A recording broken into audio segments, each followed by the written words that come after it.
எனக்கென வந்த தேவதையே சரிபாரி நீ அல்லவா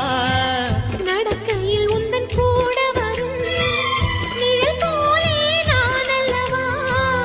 கண்ணன் கொண்ட ராதையர ராமன் கொண்ட சீதையர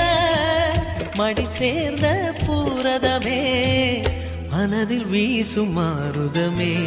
நன்றி சொல்ல உனக்கு வார்த்தை இல்லை எனக்கு நான் தான் மயங்குறேன்